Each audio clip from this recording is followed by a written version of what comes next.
No crazy war, no crazy war. Please, please, please. Yes, peace. Peace forever. Peace forever. Venezuelan President Nicolas Maduro there is calling for peace, but also accusing the U.S. of, quote, fabricating a new war against his country. Tensions on the rise as the U.S. deploys a carrier group to the Atlantic after 10 strikes on alleged drug smuggling boats, most of them off Venezuela. The country's opposition leader, who just won the Nobel Peace Prize, spoke from an undisclosed location this morning with Fox's Maria Bartiromo. Listen. Everybody knows Maduro is the head of the biggest cartel, drug cartel, Cartel of the Suns, also the head of the Tren de Aragua, a criminal network that has committed crimes in the US, in Canada, up down to Argentina and Chile. It's all run by Maduro. Let's bring in Manhattan Institute fellow Daniel Di Martino. You know something about Nicolas Maduro and how he operates. You heard him there pleading for peace.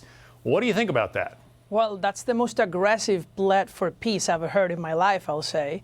And that's because Maduro doesn't want peace. Maduro has been smuggling cocaine to the U.S. for years, even before him, Chavez. He has destroyed the country. It's why I fled. It's why 9 million Venezuelans have fled. It's the largest peacetime refugee crisis in world history.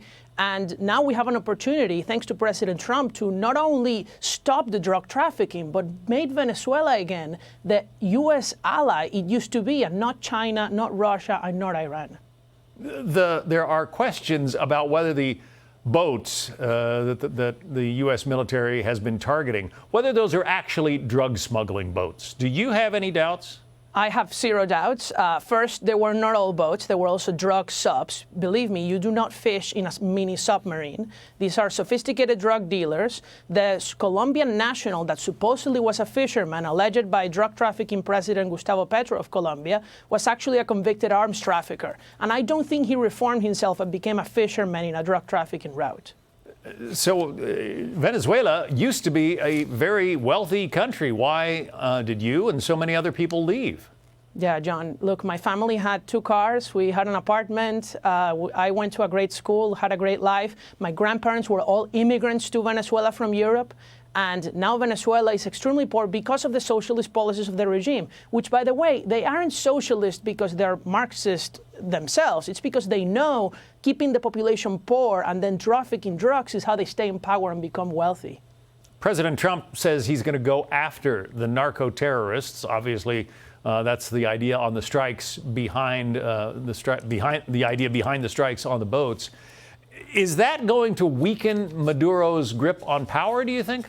I think that's a great step, and I absolutely support it. I'll say 80% of Venezuelans, according to a poll that I just saw, support Trump's actions on Venezuela, so he should continue. But we need really much more than that, and that's why I'm very happy about hearing about the CIA operations in Venezuela, about bringing the carrier. We need to do everything possible, and if that means striking inside Venezuela, where Maduro is, who is a cartel leader that the U.S. government doesn't recognize as president, this is the same as fighting ISIS, except that they're actually bringing drugs and terrorism to America directly right now. Our Fox News military analyst, General Jack Keane, has some observations about what's going on. Listen.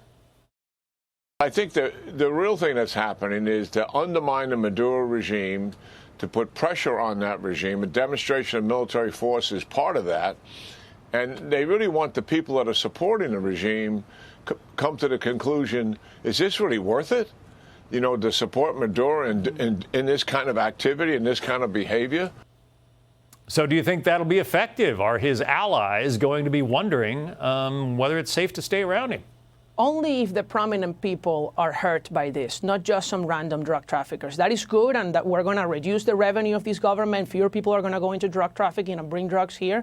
But we do need land strikes in order to take out the leaders of these cartel members. This is the same thing as taking El Chapo Guzman, except that they are much more dangerous because they control an entire country. They have mobilized state resources to bring drugs to America. Even Maduro's nephews were in prison here in New York for cocaine trafficking until Joe Biden released them when he was in office.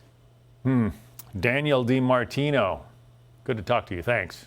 Thank you. Hey, Sean Hannity here. Hey, click here to subscribe to Fox News YouTube page and catch our hottest interviews and most compelling analysis. You will not get it anywhere else.